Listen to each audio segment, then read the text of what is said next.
You fought in Tough Enough, right? Yeah. Is that out of Vegas though, right? Yeah. Okay. Yeah, so they did like a co-promotion, Tough Enough and Epic, at my first fight. So that's how I kind of got hooked up with both of them. Both of them, okay, cool. So I don't want to talk about that. We ready?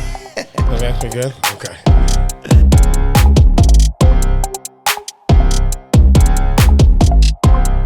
All right, so guys, we are here. Welcome to episode 2 of the Luxury and Mayhem podcast. First off, I want to thank everybody for tuning in to our last episode. We appreciate all of the support. We do this for you guys, and so we are glad to see that the response to it has been so good. We appreciate you. If you haven't already, please click the subscribe button down at the bottom in the left-hand corner. It's freaking free to do. It won't cost you anything. It'll only take you a second. And if you click the notification bell, you'll get notifications anytime that we release content and bring you fighters and new updates on the sport and what's going on in the industry. So again, thank you for coming out. This is episode number 2. We are fortunate enough to have Max Red Velvet Gamboa in the studio with us today. He was fortunate enough to take time out of his extremely busy schedule to come down and shoot the win with us today. So, Max, how you doing today? I'm doing good, man. Yeah, man, happy to be here. You are a busy guy. Doing my research on you, man, you have got a lot of hats, a lot of irons in the fire. They should have called you Jack of Spades, Jack of all trades, Gamboa. But they call you Red Velvet. Where does the Red Velvet name come from? I mean, obviously that is the first thing that people see when they see you.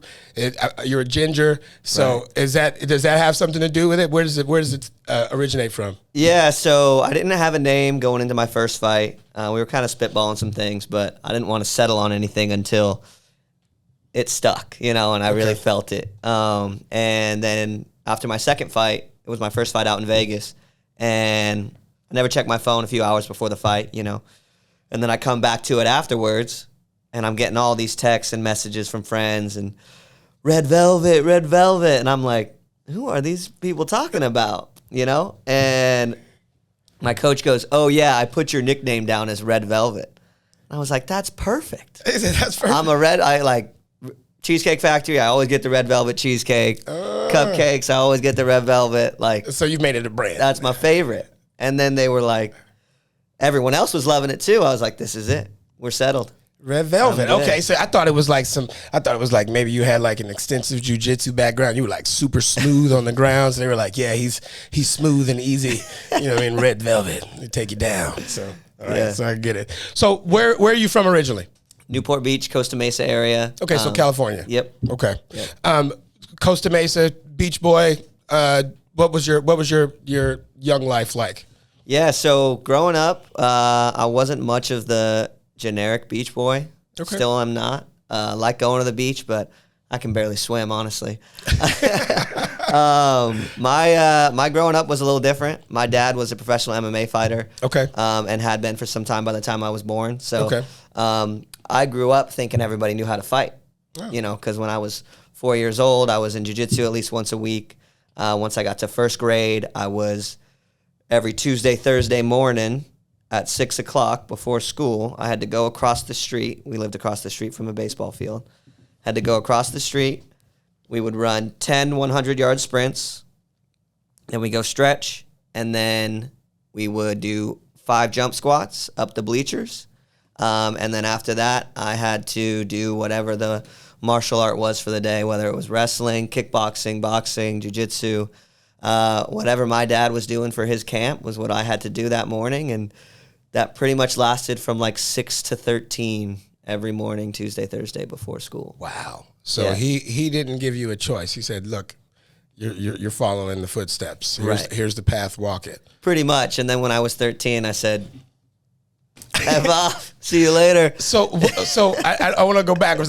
Obviously I can see that had an effect on you as a child. But who was your dad? So my dad's Bobby Gamboa. Okay. I grew up. He was on the same team as Rampage Jackson, Tito Ortiz. Wow. Jason Mayhem Miller. So Jason lived on my couch. Mayhem. Yeah, lived on my couch for a while. Rampage's kid D'Angelo lived on my couch for a while. I grew up around all those guys. I went to Pride when I was 10. Wow. Or no, I was 8 when we went to Pride. We went to see Rampage fight Vandalay with the whole team. And that was unfortunately the one where he got kneed in the head, knocked out of the ring, and banged his head on the corner of it. A lot of posters on that one. Yeah. But that was a cool experience. There's a funny picture of me because I was so disinterested in it when I was younger. And there's a picture of me at Pride, my dad and all his friends taking a picture, and I'm in the background on my Game Boy playing Pokemon, you know? It's just another Thursday. And now I'd be geeking out to get to go to an event like that out in Japan. Sure. So that's a strange perspective. You would think growing up with all of that MMA royalty that, you know, you would have immediately chose that path. Yeah. But obviously sometimes we choose to go opposite of the directions our parents go in. Yeah. So your dad fought in the UFC, or did he had a professional career? How long did his professional career last? So it lasted pretty long. He fought, I'd say the most notable guy that he fought was Miguel Torres. Okay. But that was, you know, he's a little guy. Okay. He's a little bit shorter than I am, and I'm a little guy, right? So he started when there was no weight classes. Wow. So his first fight was out in Texas against some dude that was like 230. Damn. And he was 160 soaking wet, right? So that one didn't go as when the Ultimate Fighting Championship was the real Ultimate Fighting, because there was no weight classes, no gloves damn near. Right. But he knows Dana well, and he was actually going to fight for the inaugural featherweight title against Jose Aldo. Oh, wow. All Dana said was, you have to win this title fight for King of the Cage.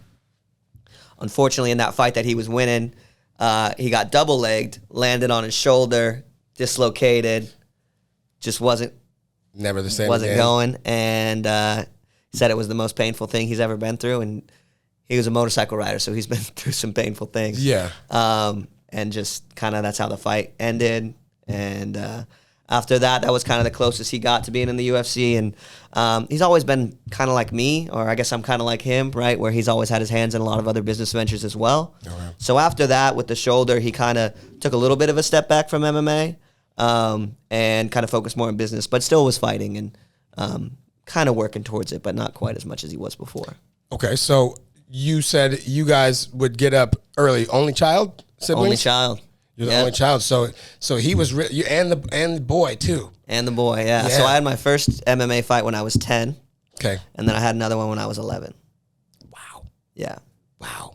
And you were pretty versed by that time, starting at 6 o'clock. I mean, I'm pretty sure all the other 10-year-olds weren't doing jump squats at 6 o'clock in the morning. I wasn't aware. I thought they were doing something as well, but so did that change? Did you get? I mean, obviously, you know, you knew how to fight at a young age. Did you get bullied in school? Were you a bully? Were you kind of calm? What kind of person were you? Academically in school? Yeah, I mean, I was a good student. Okay. Nice to everybody. Never had any bad relationships with anybody. Always, you know, kind of growing up in the gym, you realize there's a lot of people that don't look like they could fight. Got it. That would mess you up. Correct. Right?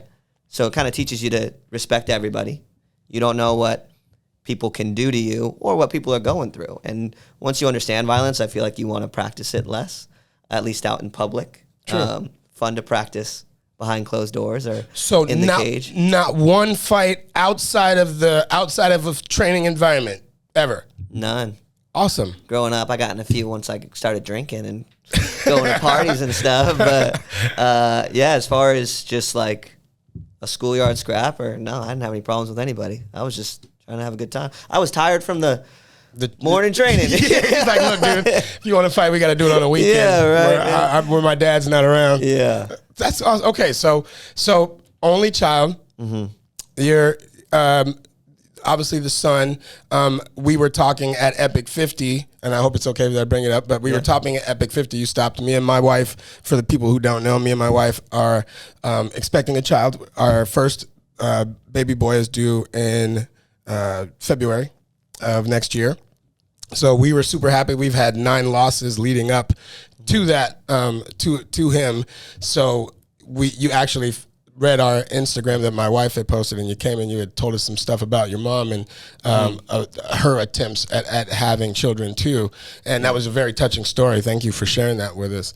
Yeah. Can you elaborate a little bit on that? Because I think that will explain a little bit about why your dad was so so into trying to get you trained and instilling this into you? Yeah. I mean, my dad didn't have the best family life growing up, so he always wanted to have a big family. Unfortunately, it wasn't really working out for a long time. I don't know what the exact number is, but I know my mom had, many miscarriages, and I'm pretty sure that I was kind of lucky to get through the whole process as well. So I was kind of a little bit of a miracle baby, and then the closest they got secondly was when I was 10. I had a little brother on the way who was, I believe, 8 weeks out. Okay. And then they went in for a routine checkup. Everything had been good until then, and they couldn't find a heartbeat. And so then they tried to do a emergency C-section, things like that. And it came out. They said it was a long shot that when he came out, he would be alive. But so we lost him, and we didn't get close again after that. But it was definitely something that I've seen. And my dad was, like I said, really interested in having that big family and wasn't able to. So I think he kind of poured all his love and hopes and dreams and stuff into me, which at the time I wasn't as grateful for, but now I can see all the time he put in. Yeah, and I think after you sharing that story and doing the research, I thought that too. I was like, okay, I can see where, he's the pride of the family. They're like, we waited, we got our one, this is our miracle, because that's the way that we feel about our child coming into the world. So that's pretty cool. Okay. Yeah. So that was a professional fighter. He trained, he did a lot of things. And you said that it kind of deterred you from the sport. Even though you were well versed in it, you didn't practice one particular discipline because he was an MMA fighter. Right. So you started off well-rounded just because you were practicing everything, switching off. But you said it deterred you, even though you're around the royalty. Why do you think you chose to go in the opposite direction? There was always what felt like to me just a lot of bad energy around it. My dad I've seen a lot of people that he had worked with in the industry and things like that, and a lot of times he had gotten screwed over by some partners and things of that nature. A lot of the guys in the sport at the time were very macho and tough guy. This is how we do it, and if you're not, you're a whatever. Yeah. Fit in your expletive where you want. I think we're 18 and up. Yeah. You can go ahead and say it. Sorry, guys. But so growing up around that, I just didn't like all that, and that's not how I had a good time. And there was a lot of drugs and things like that associated with the sport at the time as well. So it just wasn't something that felt like a path that I wanted to go down, just because it didn't fit my personality at all. I've never been a macho guy. I've never been somebody that's trying to make others feel like I'm the alpha in the room and I'm here to do that. I'm just here to have a good time, and it seemed like a lot of those guys weren't having a good time. So it just kind of put me away from it. So you said at the first fight you went to, you had your Game Boy in the photo. I heard an interesting story about your first PlayStation. Can you tell the listeners about that? Yeah, so I was over at Tito's house, and Tito being Tito Ortiz, prominent UFC fighter. If you guys don't know who he is, and we were having a barbecue over there, and I was just geeking out. He had just got the first PlayStation. I was geeking out playing in the living room, and he comes in and he goes, "You like that thing?" And I was like, "Yeah." And he was like, "You want it?" I was like, "Duh." And my mom runs in and she's like, "No, Max, you can't take that. You can't take that from him." He's like, "No, take it. And my mom was like, "Are you sure?" And he was like, "Yeah, absolutely." So that's how I got my first PlayStation. Do you still have it? No, I wish. It'd be worth a lot of money now. Yeah, I said you had got it signed, but you didn't care. No, didn't care. It was just Tito. It was just Dad's friend. Yeah, Tito. Just Tito Ortiz at a barbecue. No problem. Just giving me a brand new PlayStation first thing out. Okay, so you didn't go into sports. You didn't go into fighting. Yeah. Were you athletic in high school? In school at all? Did you play any other sports? I played everything. Yeah, played soccer, basketball, a lot of flag football. Kind of tried my hand in all kinds of sports, and by middle school, kind of settled into soccer, basketball, and volleyball. And then at high school, soccer and volleyball. And then ended up playing college volleyball as well. Wow. So I've always loved sports, loved competition. Scholarship in college on volleyball? No, so I transferred to Orange Coast College. Okay. Or I started at Orange Coast College. They got one of the best community colleges in the the country as far as volleyball goes. They compete with a lot of D1 teams and things like that. And so I used playing volleyball there to get into UCI. Awesome. Saying I was going to play volleyball for them.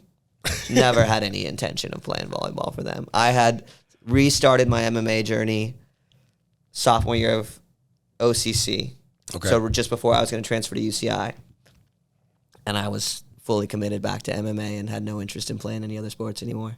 Volleyball. Now, like you said, you're not a very tall guy. So how was the volleyball world for you? Was it hard, or did you adapt to that pretty easy? Yeah. It's kind of a sport that I think is kind of easy to learn. And in Orange County, we have a lot of the best coaches that you'll find anywhere. True. So just being a generally athletic guy, had a bunch of friends who were also kind of just generally athletic guys. Who were just playing and having a good time. It was a super good learning environment, caught on super quick, and there's actually a position in volleyball called libero where you just play back row the whole time. Oh, nice. So you're just digging and passing, and you never have to get up there and deal with the tall guys. Yeah. I get you get the credit, but you don't have to do any of the hard work. All right, right. I like it. So you said you restarted what reignited your passion for MMA? Yeah, so it was right around the time Conor McGregor was going to fight Jose Aldo. And obviously, because my dad's a little bit of history with Jose and me just having watched a lot of his fights after that, knowing how great he was and, seeing this loudmouth Irish guy screaming at him and saying he was going to, knock him out in the first round, I was like, oh, Aldo's going to destroy this guy. Can't wait to watch this fight. Like, that's going to be a fun one. And then so prior to the fight, I was like, all right, well, let's see what this Irish guy's all about. And he was referencing Bruce Lee a lot in a lot of his interviews and things like that. And I was like, I always heard about Bruce Lee, watched the movies growing up, but I never really dove into his kind of philosophy and things like that. Jeet Kune Do. Right. And then I just went down a YouTube rabbit hole of Bruce Lee stuff. That's a big hole. That's a big rabbit hole. And after that, I was hooked. At the time, I wasn't really, I just finished up volleyball, didn't want to play anymore. Was kind of wondering, like, what I was going to do. I was doing a lot of business, and I was doing well, and I was making good money, but I was partying all the time. I wasn't eating good. I wasn't, like, feeling fulfilled day to day. And after watching the Bruce Lee stuff, I just got super inspired and was like, wow, it's interesting that this McGregor guy is a little bit different in his sit-down interviews than a lot of what you see in the ring and things like that. So I just thought, all right, let's see this fight. I still think he's going to get smoked, but I love the ideas that he's preaching, and I'd love to see the fight. Okay. Of course, then he goes in there and knocks Jose out in 13 seconds. 10-year unbeaten streak, pound for pound #1 at the time. One left hook, and no one can doubt. No one can doubt his prowess. Conor is the man. Yeah, or was the man at least. Conor. Yeah, right. Get back on your game, Conor. We're watching you. I get it when you make that much money. It's tough to get out of bed when you're wearing silk pajamas, right? He's doing TikToks on Lamborghini yachts. He's doing okay. Yeah. So after that, just dove in. One of my buddies who was training at a local gym called Tomaselli Academy was Joe Moreira's headquarters, who's a very prominent jiu-jitsu teacher, and was actually my dad's jiu-jitsu teacher. Okay. So when I told my dad I was ready to get back into it and wanted to go to this gym, and I told him who was, kind of the master over there, and then Mike Tomaselli, who owned it, my dad had also known from training, he was all for it and wanted me to go back and was excited. And, that was just the best place I could have gone. So the early part of your MMA career, if I understand this right, you were trained by your dad. What's the word I'm looking for? Specifically, yeah, that's not the word, but there's a better word in there, but I can't do it right now. My vocabulary is limited. I feel like Joe Biden. Okay, so he trained you primarily at the beginning of your career, and then once you said, "Hey, you know what? I'm ready now. I'm feeling like the master. I just watched Enter the Dragon 17 times. I'm ready to do this." Right. And then he said, "Okay, cool. Let's go talk to Joe and get you in." So you went back into jiu-jitsu full time, or did you go back into training MMA? Went right back into everything. Okay. Yeah. So Marco Huas teaches the MMA class Friday nights there, and he won UFC 7. Okay. And he's kind of the not inventor. I guess he is the inventor of it's called Ruas Vale Tudo, which is basically Brazilian MMA, kind of where that started. So went there, was doing the MMA classes there. Had a great boxing coach there at the time, Tommy Wish, who my dad knew as well. And just a bunch of old school guys from the area that my dad knew. And they were all willing to just help me out and give me some extra time on the mats. And what really made it for me at that gym, though, was the gym owner, which is Mike Tomaselli. He is just like the perfect mind meld for me as a coach. Okay. Like, he just allows complete freedom for me. He trusts me to do what I need to do, eat right, train right, do my stuff, doesn't micromanage me, which is nothing's more important to me than my freedom. So to have a coach that I can trust and that I know is going to let me bet on me and he's going to trust that I'm going to do the work was something that I needed, because that was my dad is a little bit of a micromanager, so we never really worked on the coaching pupil status. So is he in your corner now? Is he still active in your training, or is it completely you're completely independent? He's just on the sidelines. Yeah, mostly on the sidelines. He lives out in Wrightwood, California. Okay. And he's got a full-size UFC octagon up there in his backyard. So I do get up there occasionally, and we'll do some rolls and hit some pads with him and stuff. And he's always in my ear telling me things to do, and we're talking about things, and it's a much better relationship rather than him having to be fully invested, because he gets, and I love it about him, but he's a very passionate guy and gets very invested in things and kind of stresses out about it. Whereas when I get very invested in things, I kind of relax into it a little bit. Okay. So we just don't really work the same on that level. It's, there's, I have a good friend who is a professional boxer, and he was trained by his dad for a long time, and his dad was, has trained a lot of greats. And it seems like whenever the dynamic between father and son is there, the father expectations are a little bit higher, and the son's like, hey, you don't have to push me as hard, right. and there's always a clash, just like the Mayweather family, you know what I mean? Yeah. He ended up training better with his uncle as opposed to his father, right. And there was a rift there for a long time until he stepped back and said, hey, I'll let you do your thing, I just want to be around. And then the relationship grew as a whole, and so did Floyd's game. He's one of the best in the world. So of course. Got that. Okay, so that's cool. So the Tomaselli Academy, are you still training out of there now? Yep. Okay, so that's where you've been your entire MMA training career. Yeah. Do you think that has given you strengths or weaknesses, not being able? A lot of these guys, and I only say that, no disrespect to Tomaselli Academy. I only say that is because a lot of the guys that I see in the sport try to travel around to different gyms so that they get different looks, they get different techniques, different skill sets. Do you think that hinders you, or do you think that being comfortable in that training environment that you've grown up in makes you stronger? I think it makes me stronger. I think it's pretty invaluable, the trust that you can have in some training partners, knowing who is there for you as a partner and a friend, and somebody who wants to help you get better rather than somebody that's trying to compete with you, which I do think you do need. So normally when I have a fight coming up, 2 to 3, sometimes 4 sessions, I'll go to another gym. I have a couple gyms that I really like, one being Sequence Jiu-Jitsu out in Norco. A couple professional fighters there, some really good amateurs. They always give me good rounds. My dad and the owner of that gym have been friends since they were little. One of my friends that I've known for a super long time, Johnny Munoz, now fights in the UFC. He's the son of my dad's best friend. So we've known each other since we were born. And I go over there, I get rounds with him. I get rounds with his cousin Alan, who's a pro fighter at the Tijuana show, UWC. Big organization growing out there. Shout out to the UWC. And their jiu-jitsu is just sick, man. I mean, they're ridiculous. They were winning worlds and stuff like that. And to go in there with them and get those rounds on the ground it's amazing. And just to get a different speed, get some different looks. And then I'll also go to HB Training Center sometimes with Paul Herrera is the coach over there, another one of my dad's longtime friends. And they kind of have a lot of guys shuffling in and out over there. But Rampage finished a lot of his camps there, one of his most recent fights. Brian Ortega was just training out of there. So it sounds like the diversity comes to you. You don't have to go to the diversity. Yeah, generally they're always shuffling people kind of in and out of that place. So whenever I go in, I get rounds with a new look, and I'm comfortable there because I know the guys, and just making sure that the training is the training and it's not the competition. Yeah,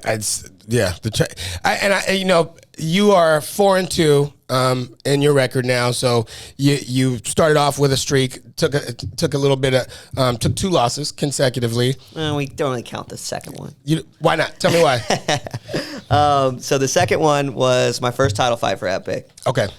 As far as I'm concerned, I should have 5 belts up here. Somebody, we gotta get the numbers right. We 3 down. So the first title fight I have for Epic, right? I come in, was supposed to fight this kid that I think was 7 or 8 in the state. Shows up to weigh-ins. He's 4 pounds over, right? Okay. They asked me if I'll take the fight. I said, sure. Of course. You know what? You think that's basically like saying I couldn't beat him if he had shoes on. Yeah, you know? Exactly. So it's 4 pounds. Yeah. Didn't think about it. Sure. Yeah, let's do it. Kids talking shit at weigh-ins, right? After we're facing off, after he just missed weight and I took the fight, he's still talking shit. Yeah, of course. Right? I've seen that. Yeah. And then we're doing all our medicals and stuff. He's still talking shit while we're doing medicals. I'm like, this guy's ridiculous. It's actually a pretty funny line. He goes, your arms are short. And I go, okay. And then he goes, and you need to shave your chest hair. I go, my pits smell too. What else do you want from me right now? Because we're coming off a weight cut, you know? I mean, what are you talking about, man? Yeah. We got a same-day fight. Getting rid of everything right now. You need to get rid of some stuff. Obviously, you're 4 pounds over. Shave everything on you, bro. Yeah. So then, fast forward. I mean, it's Epic, right? So you're fighting in 9 hours? Yeah. And fast forward 3-4 hours, run into him in the lobby. He's like teary-eyed, saying, yeah, man, I'm going to have to pull out of the fight. Guess he was having some stomach problems, going to the bathroom. Said, oh, your stomach hurts? Yeah. Sounds like the bubble guts to me. It sounds like somebody got scared and took a shit on himself. We're about to step in a cage. All of our stomachs hurt, you know? Yeah, for sure. Exactly. Yeah, it's called butterflies, bro. But, you know, so he pulled out, and I'm not going to force anyone to step in there. He didn't want to do it. I thought it was a little weird that he was talking shit and then decided to do that. Okay. But either way, I don't care, right? I mean, I'm there for a fight. Give me a fight. I've been training, right? Yeah. So, guy with a weight class up, 145, decides to step in. Had some fights in Mexico, and I said, sure. Yeah, I mean, we'll take a heavyweight. You know, this is hours. Hours. Wow. Okay, I was not aware of that. So we'll take anybody. You know, I mean, I'm here to fight. I had a whole camp, sold all these tickets. I'll give myself I'll come in with a flying jump kick to a 6-foot guy. I don't know. We'll figure something out, man. So I said, sure. Obviously didn't know much about the guy, so camp out the window as far as game planning goes. And then so we get to the fight, and it's a great fight. Really best striker I've fought, for sure. Guy was landing some hard shots, had some interesting movement that was giving me some trouble. Okay. And the game plan going in was, okay, I'm not really going to try to get inside or grapple, because coming from a weight class up doesn't really seem like the best route. Yeah. End of the third round, or we're starting the third round, right? Fight's super close, and I'm thinking, maybe I'll just work some clinch, kind of end of the third round. And so I go in. As soon as I get in the clinch, I'm like, this guy, dude, I should have been grabbing him the whole time. No strength, no clench technique. I was just clinch, oh my God. So then I put him up against the cage, and I'm just kneeing the shit out of his inner thigh. I think I landed like 15 knees or something, just right. Wow. And he couldn't get out of the position. I was just hammering it, right? Then he tries to get out, moves over, and then I just slip a knee right into his body, right in the liver. And he throws something up, goes down, and then I turn away, celebrating. Yeah, it's over. I see you spit some stuff up, and you're curled up in a ball. I'm not doing anything. Ref calls it a nut shot. What? All the Epic replays are showing and everything. It's Crowd's all showing booing, clean knee. They don't stop the clock. So there was about a minute 15 left in the round. They don't stop the clock while he's on the ground writhing around. He gets up. By the time the ref says go again, does a little bit of a dancing basically just around. starts backing away, like running pretty much, and I just start chasing after him. Now you know. I'm like, I see blood already. And then they call the fight. Wow. Okay. After about 10 seconds in. So he's 4-1. So they sent in. So then Camo has this thing where you can appeal. Okay. So obviously we sent it in right away. And I mean, after emails and emails and emails, 8-9 months later, they get back to us and say, we recognize it was a clean knee. Fight should have been stopped. You should have had the belt. But that's not the way we called it. So sorry. Well, what's the point in the What's appeal? the point of the appeal process? Yeah.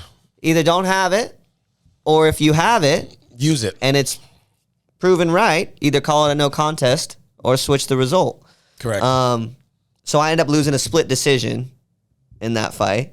Okay. And yeah, so I consider myself 5-1. You explained that pretty well. I consider you 5-1 too. That is that. I mean, you know, in the sports, when you leave it up to the judges and and the refs, I've seen some really bad fights called. I've seen some really bad fight called, and I've seen some really bad fights judged. Yeah. And you're like, what are you guys watching? And I hope that you guys weren't drinking before, the match started, because that should be frowned upon. Right. So, okay. So 5-1, you only need 5 fights to go pro. Right. You went on, you started out with 2 wins, right? So then you went from your 2, then you had your loss. Yep. And then you had another loss. How does that affect your mentality especially when you should have won the fight, and now you're taking that extra L? How does that stop your flow? Does that affect you at all, or is it you just take it as like fuel and keep pushing? Yeah, so I always take long breaks anyways. It's kind of always been my process. I'll generally have 2 fights pretty close to each other, and then I'll take 6 to 8 months off. Okay. And of those 6 to 8 months, I'm really only back in the gym the last 3 to 4. Otherwise, I'm out of the gym. Okay. I'm working out. I'm playing volleyball down at the beach or golfing, doing some yoga, whatever. I just detach myself from it completely. Okay. So I always get a lot of time away from it to really think about it. And whenever I come back, it's always with a fresh mind. So by the time I came back around for this one, or was ready to, COVID hit. Mm-hmm. So we had a little bit of a time span there. So I had a little extra time to, just kind of enjoy life and do those kinds of things. And coming back into that one, sure, yeah, I mean, you put the pressure on of losing 3 straight, right? At least on paper. And but that's what I do for all my fights. I put all the pressure on that I can. I think it's more fun that way. I do too. Yeah, I work better on pressure. Yeah. I work that. Makes me work hard, funner for everyone else. So I want to go back for a minute. Yeah. Because the line that you said about playing UCI, for basically saying, hey, I'm going to play volleyball, but I'm not. Right. I just really want to go to school. That tells me that, you don't put all of your eggs in your physical basket. It means you've got something up top too. So what did you go to college for? What did you end up transferring to UCI for, since that you felt like that was a good move to make? What did you go do? So it was for international business. Okay. At the time, I was running my own window washing company. Wow. And doing a lot of that, was working for my dad's real estate company a little bit as well. Okay. Coaching volleyball, things like that. I've always just been working a lot. And after 3 years of learning about supply and demand, I couldn't do it anymore. And I just basically went to my counselor, said, hey, you got to get me out of this major. Put me in whatever you want. I'll go and do it. And he said, okay, well, a lot of your credits transfer to anthropology. Wow. Said, I don't know what that is, but let's do it. Let me look that up real quick, and I'll get right back to you. And so we hop in that, and it was the coolest thing I'd ever done. By the end of it, I was loving school. Like, I was excited to go to class, and that was not something that I had before. And I was just learning about cultures and different civilizations and how different people around the world act and how they respond to situations, and just kind of broaden my horizons on just how different everybody is. And it kind of really fit in with the whole martial arts journey, as well as just understanding that you don't know everything that's going on. There's all kind of stuff that's happening without your knowledge, and you should go and explore it and check it out and see what's going on out there. So I noticed looking at your Instagram that you've done some extensive traveling as well. Yeah. Where have you been? Where has Red Velvet graced his presence? So this summer we did Dominican Republic and Calgary. Wow. Canada. Yeah. That's two different spectrums. Yeah, and they were actually back to back. So I went to Dominican Republic for basically 9 days. Okay. All travel included. And then came home for 2 days and then went to Calgary for 6. Wow. Yeah. And it was pretty wild. What's your favorite place that you've been to? I go to Calgary every year. So I really like that place. You have family up there? Why so Calgary? My good friend from high school, her dad lives out there. They're from there. Okay. And it's basically like a Canadian Stagecoach, like the music festival here. Oh, yeah. Yeah, and he runs one of like the big tents up there. So since our first year out of high school, because the drinking age is lower up there, we get free drinks and VIP and all kinds of crazy stuff. So we go every summer to there. That's awesome. So it's always nice when stuff's free. Yeah, I mean, shout out to Canada. I can't go because of some things that I did in my past. So Canada is on the no list for me. Yeah. But it's like I sometimes think of it like the better version of what America could be. Yeah.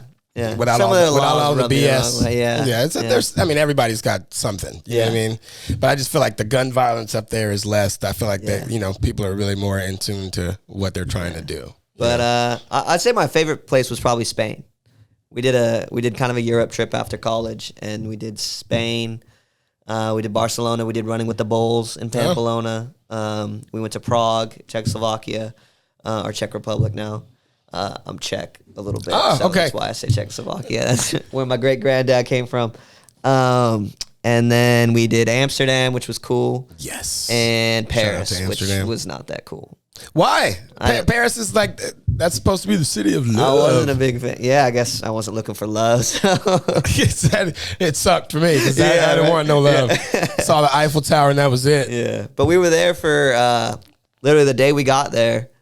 France was having their World Cup parade. Okay.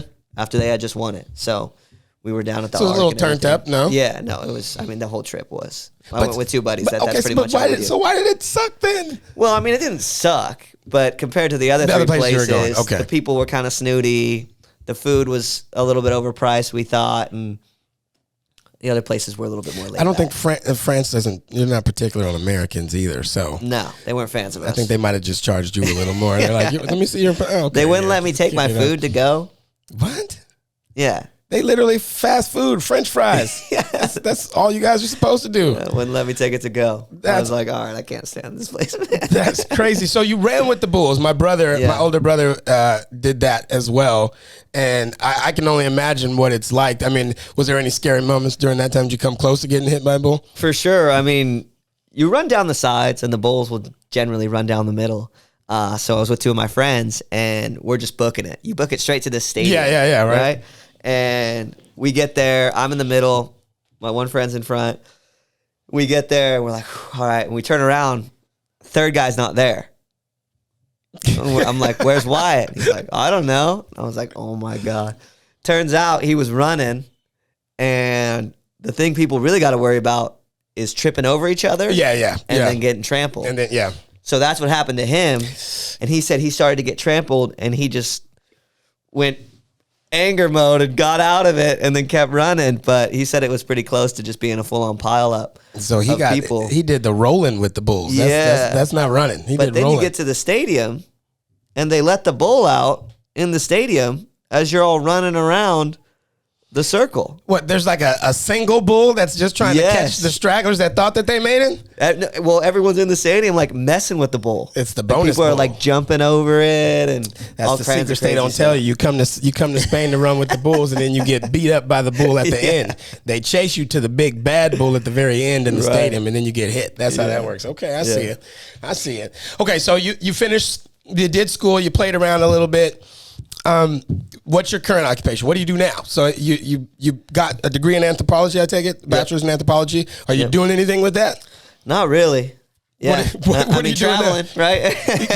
He's like, I have a good understanding of where I'm at. Yeah. So where did you end up? What's your current occupation? What did you end up landing at? So mostly what I do, I guess it wouldn't even be mostly, but what pays the bills is a mortgage loan originator. Okay. So I do that. I have my real estate license as well. So we work on the purchase and sale side a little bit, but I prefer to work on the loan side because just working with numbers, working with documents, and you're kind of working with a deal that's already there rather than when you're purchasing and selling, you're trying to go get a deal.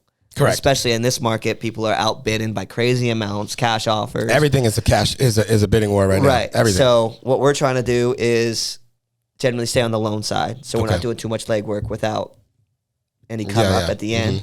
And thankfully we work for an awesome brokerage that kind of like I've said before, my biggest thing is my freedom, where I've got no one over me and I work whenever I want. I pretty much take all the commission that I get from any deals that I bring in. And they have great relationships with over like 300 lenders. So we can offer people whatever they want. So it's easy peasy. It's just easy pickings, especially right now in today's market. And then I coach volleyball too. So I coach at the high school, coach a little bit of club. And then actually just last week, because I wanted to start doing some marketing, but didn't really want to. Real estate marketing is expensive. It is. Very. I had got the idea from somebody else to Uber. And since I drive a Tesla, it made a lot of sense. Okay. So I started doing it just a couple hours a day when otherwise I'd be watching anime or Netflix or something like that, you know? Which you can still pretty much do while you're on the road. And I've been doing it since last week and I'm loving it. And I'm already meeting people who, you know, summer vacation. A lot of people like to vacation in Orange County who love it so much they're thinking about moving there. Story of California. Just toss them the card and say, hey, when you're ready to go, give me a ring, because they don't know anybody here. And the real estate market in Orange County is so competitive that so many people already have their real estate agent, you know, they already have their loan guy, or they're already ingrained with somebody, and I'm newer. Buying properties, you know, I've only been doing it a few years, so I got to find a way to get people who are moving in, and it's a good niche market. That's actually really good. I mean, you know, that just shows you got a business mind.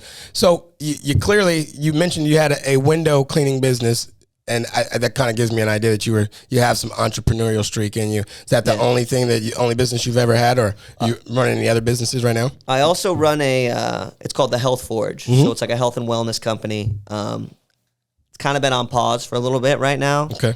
So many other balls that I'm juggling.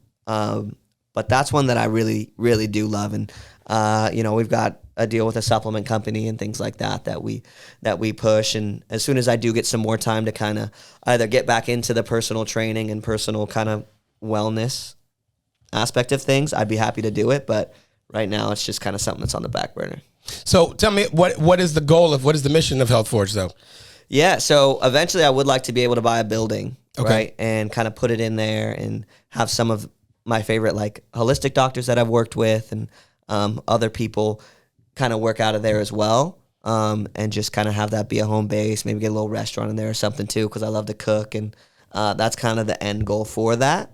But it's definitely going to be a work in progress. So I want to do it right. So that's something that you just you would bring people in and then kind of give them coaching on nutrition, mental well-being. Yeah, things like that. I'd like to actually move our gym in there as well. Oh wow. Yeah. Okay. And then, you know, have just all kinds of good people working out there with, you know, just working on functional wellness and keeping people happy and healthy and moving in the right direction. You know, maybe teach some classes and stuff like that about just, you know, there's so much information that's not taught to us as far as nutrition and good ways to live and just healthy habits that are so easy to do.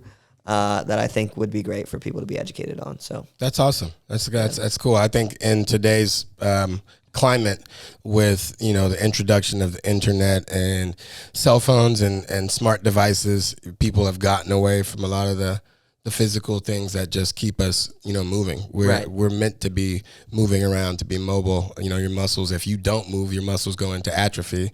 Right. And you can lose function of them. They're supposed to be used. So one of the things that we've been trying to teach our kids now is to get back out, start bike riding. I picked up a few electric bikes like over the last few weeks. There you go. Yeah. Just so they can just get out and just start kind of just be in nature, see some things, because being stuck behind a screen all day, they have shown can cause depression. Right. It's a new thing, that gamer syndrome, apparently. Yeah. Video gamer syndrome. So that's cool that you're doing something to bring something else to, instead of the violence, bringing some of the health, bringing some of the health to the market. Yeah. So with all of that going on, how do you maintain your fight and professional life? Yeah. Believe it or not, when I do have a fight coming up, it makes my professional life easier. And I think that has a little bit to do with how much I party when I don't have a fight coming up, which can get pretty excessive. But as soon as I got something on the schedule, it's clean slate. Okay. I'm not going out.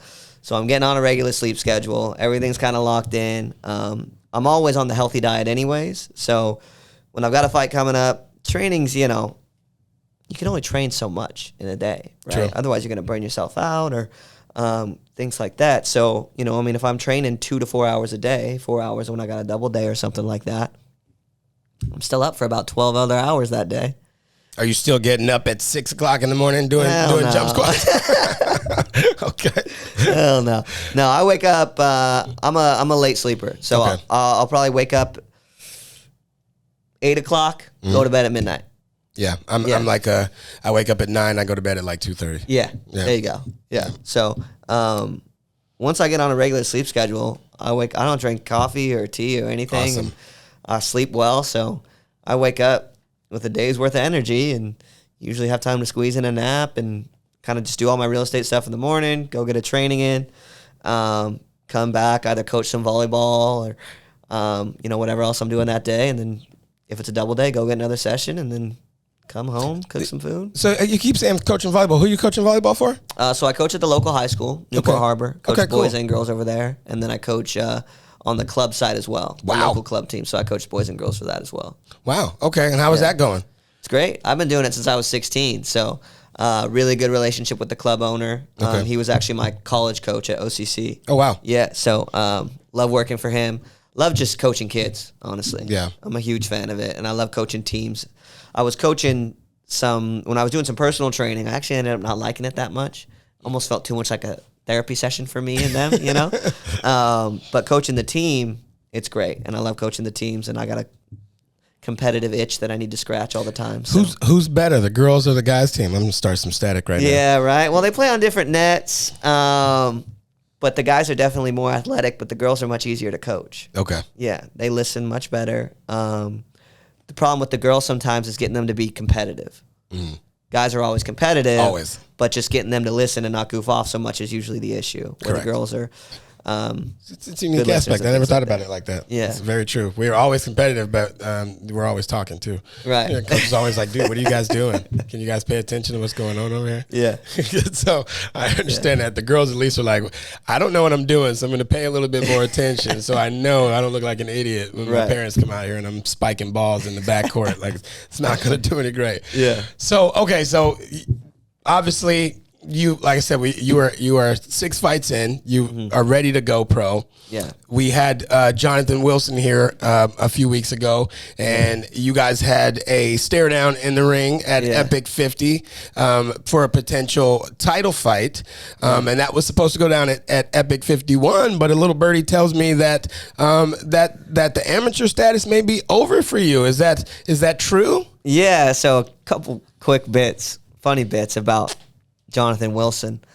I've never even seen him fight, honestly. I wasn't watching him fight that night. I was pretty much stumbling into the arena, right? And Harvey comes up to me and he goes, "Did you see the fight?" And I was like, "No, I was outside having some beers, talking to some people, And he goes, "Well, Jonathan won, like, do you want to do a face-off in the cage?" And I was like, "Yeah, let's do it. Yeah, I don't know who that is, but sure, let's go do it, right?" So we go in there and, have the face-off or whatever, and I walk out, and I was just kind of laughing about it. And then I was like, who is this kid again? And then I remembered my buddy and we went to a show of Epic. I want to say it was his first fight on Epic. Probably. And I'll always watch the pre-podcast thing that they do. Not podcast, but the interview or whatever. And I always think it's interesting. I like, if I'm going to go to the show, I like to see what these kids are what they're about. Yeah. And I remember watching his, and he was talking a lot about, I think, how he played soccer or something. Yeah, he had some good leg kicks. Player. Yep. And I was like, oh, like, cool. Maybe this guy's going to come out and throw some head kicks or something. And then he came out, and right off the bat, he shot a double leg.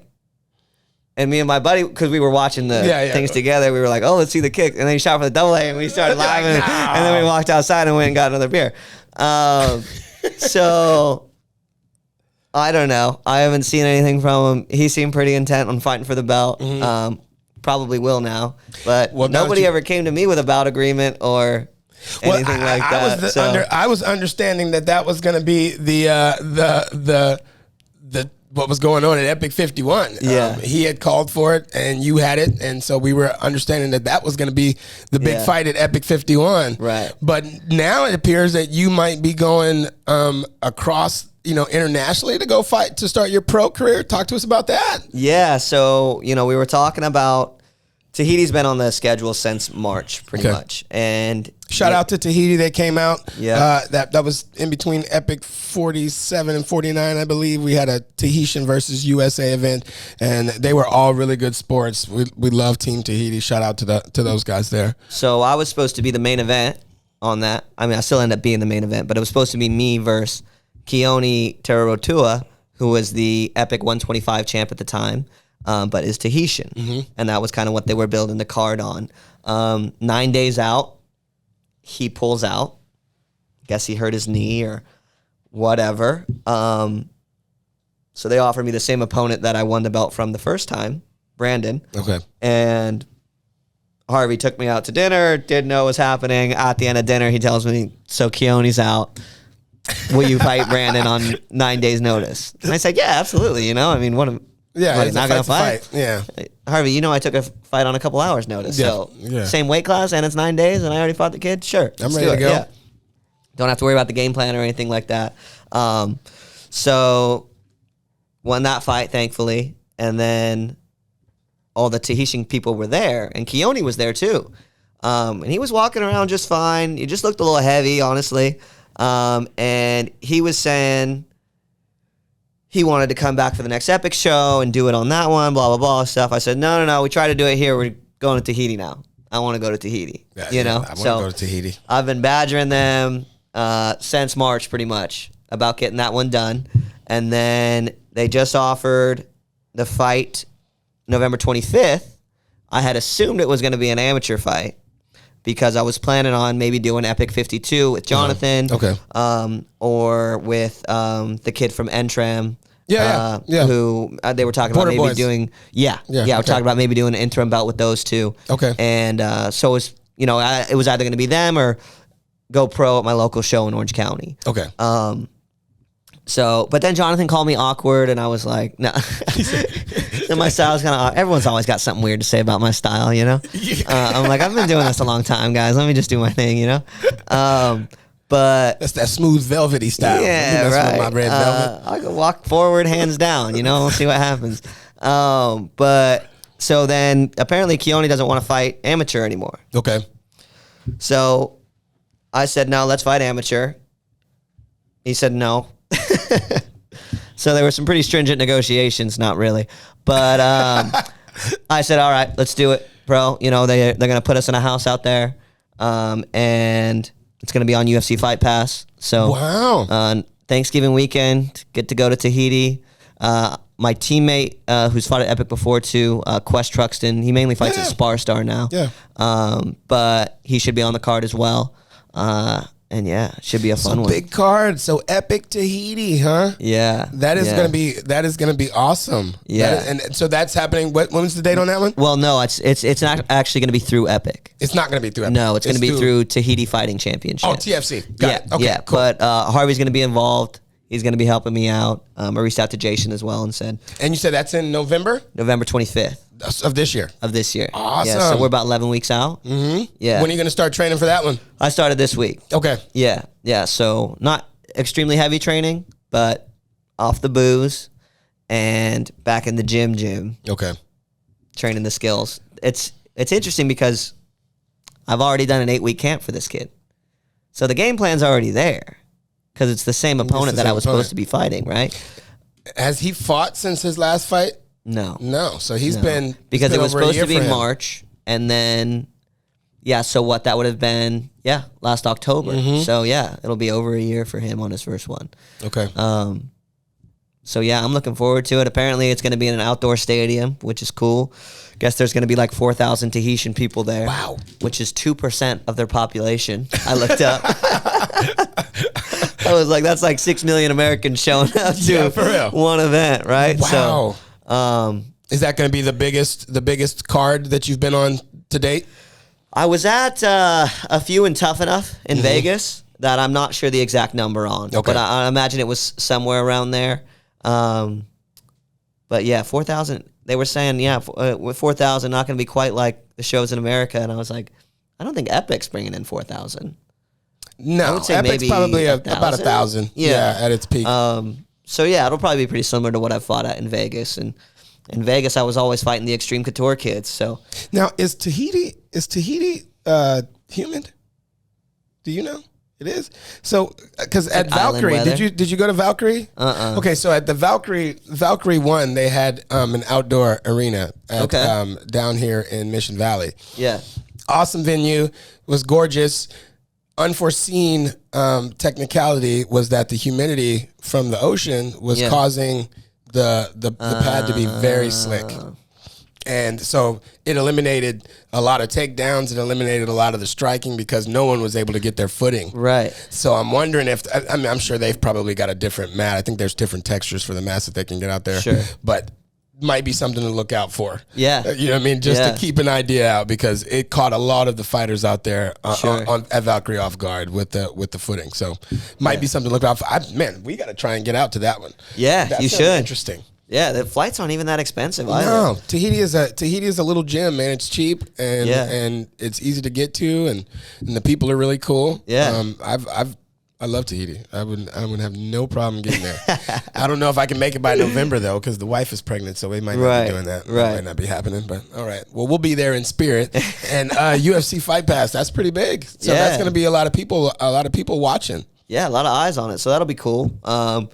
A couple times when I fought for Tough Enough, that was on TV as well. So, it's definitely going to be good to get some eyes on it, and I'm excited and just I get really amped anytime I sign the fight and we got it ready, and my body gets excited because it knows it's not going to be having a bunch of booze coming down the gullet here. It's fun. What's a typical fight camp look like? Like when you really get into the meat and potatoes of camp? Yeah, so normally we'll have Monday. It will just be wake up, get my work out of the way, go to the gym, do some jiu-jitsu, some grappling, some wrestling, whatever coach has on the docket that day as far as grappling goes. And then generally I'll go cook some lunch, maybe go coach a little bit of volleyball. Then I'll get back in the gym at night, do a little bit of striking, things like that.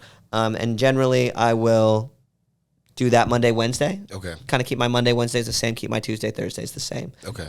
Tuesday, Thursday is usually one session, but it's kind of a hardcore Muay Thai session. Got it. And then Friday nights are MMA nights. So we'll be doing that Friday night. And then pretty much throughout the day, I get a lot of rest and recovery in. I try to get about, 10 sessions in a week, one full day off. Okay. And generally that does pretty well for me. Normally I come in with minimal injuries. I have come in with a few injuries the last couple fights that haven't been great. Came in the last one with a sprained AC joint. Oof. Came into the one before that with, I don't know what it was in my knee, but I couldn't walk the Wednesday of fight week. Wow. Yeah. And you still. Yeah, still pulled it out. So you really hate when guys come in talking about my stomach was I don't like it when people pull out, man. You sign a contract, and it's like, that's just doubt in your mind, and you just got to realize that that's what it is and just push through it. Because once you get in there, you're not feeling anything. No, exactly. Adrenaline's You got that adrenaline coat. You get punched in the face, nothing else. You don't feel anything else. Exactly. Yeah, I need to a stop little this knee guy tweak's from punching not me. bugging you so much anymore. So, yeah, my camps are pretty straightforward, pretty easy. Do a lot of meditation and mental work and things like that. Usually got a Sunday on the track. Saturday's usually my day off, so I'll go Sunday morning, big track routine, sit down and watch Red Zone all day, rest of the day. Yeah, DoorDash some food and hang out. But I'm always pretty close to weight. My diet's super clean all the time anyway, so the weight cut's always super easy. I mean, I weighed in my sweats and my sweatshirt at the last weigh-ins, and I didn't have to sauna once, you know. I was fully clothed. I just did a little water load, and those 6-7 pounds came right off. So that's awesome. I plan on doing the same thing for pro. You know, I'm never a guy that drains myself and is trying to get those extra pounds on somebody. I'd rather have my cardio. I'd rather have my organs and everything feeling hydrated and ready to go, and not put them at long-term danger like a lot of guys do. So it doesn't sound like you got too many issues. So it seems like the biggest problem you're gonna have for this Tahiti fight that I can see is trying to get all your damn fans there. You have a very extensive fan base. They have been talked about and revered on numerous podcasts, and we have seen them in full force at the events. Talk to me about why your fans are so loyal. I mean, most of them I've known. A lot of them I've known since I was 5 years old. Most of them have been best friends since at least middle school. And then the other ones that have come in, I just make lifelong relationships real quick. You know, my family's always been super welcoming. My dad's always been willing to give the shirt off his back to a stranger, and I just kind of have adopted that. And you know, when you give that to people, a lot of times they reciprocate it, and the people that don't, you just kind of get rid of them pretty quickly. So everyone that's there, all the people that are screaming, they're either family or friends that have become family. So no one there is really just kind of on the outskirts. Like, they're all my guys and my girls, and they're just great. I mean, they're a little bit ruthless, and it's rough on people. I remember the best one in my first fight. You don't hear too much when you're in the cage. You know, you hear the occasional thing. You're locked in, right? But the kid I was fighting, one of my good friends, I just hear him yell, "That kid eats lunch by himself." I was like, oh my God, dude, that's so mean. But it was so funny. I couldn't help it. They're ruthless, man. They'll just be screaming at people. And that's going to take some wind out of my sails, man. What if I really did eat lunch by myself? You know, you're not supposed to be touching those type of deep cores. There's some good shit talkers, man. Childhood memories, man. They cut deep, man. So unfortunately, being Thanksgiving weekend, we probably won't have quite as many of them out there.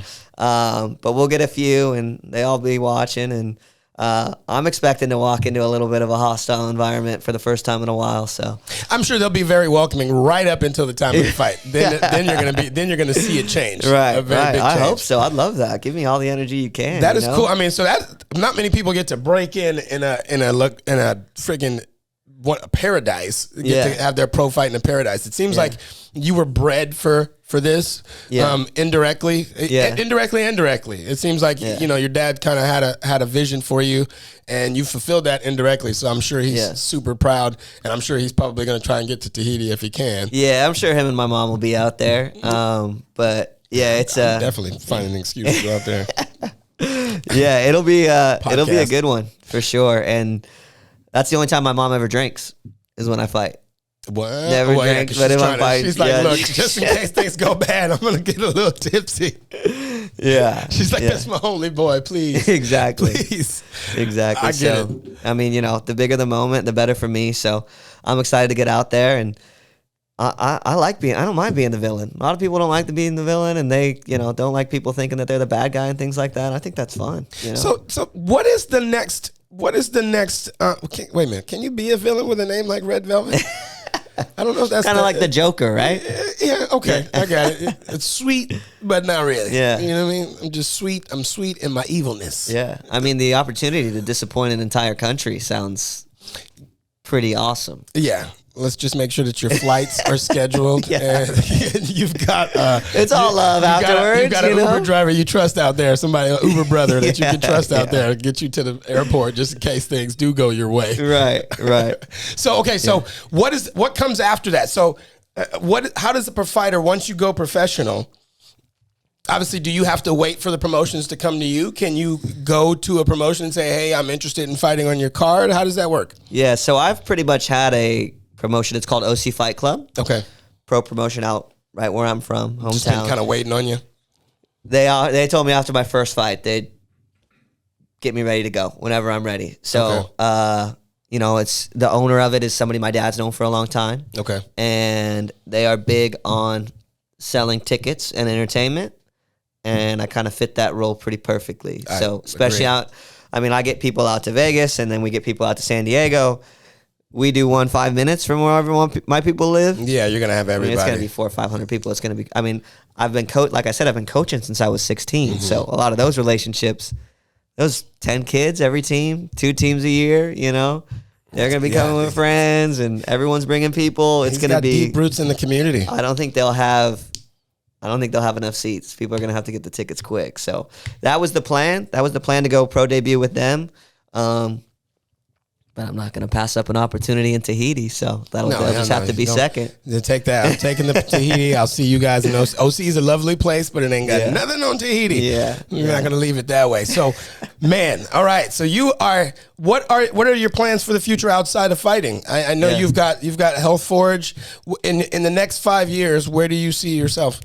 Yeah, I mean, just kind of working towards that Health Forge goal. Okay. You know, keeping on with the real estate, because I really do enjoy the real estate. It's very similar to how I operate in my life. I've been building relationships with my clients and things like that. And I've got a few clients that I've done multiple deals with already just in the few years that, you know, we've been making things happen, helping them get new homes and, you know, lines of credit, cash out, things like that. And it's just been cool being able to help people with that, because I've always been a numbers guy too. That's why I was in business originally, just because I've liked numbers, always killed it in math in school. And so working with numbers. Hate math. Absolutely. I never understood why. I mean, I know it needs to be done, but why? There's a calculator.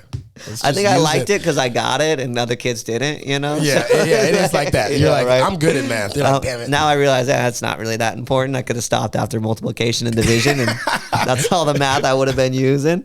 But yeah, so just keep going with the real estate stuff and building that, and keep coaching. I'm kind of just going to be doing what I'm doing, just kind of working towards a little bit grander goals in those fields. I don't know how long fighting's going to be. You know, I'm not one of those guys I want to be in the UFC. I want to get a belt in the UFC. I want to be world champ, things like that.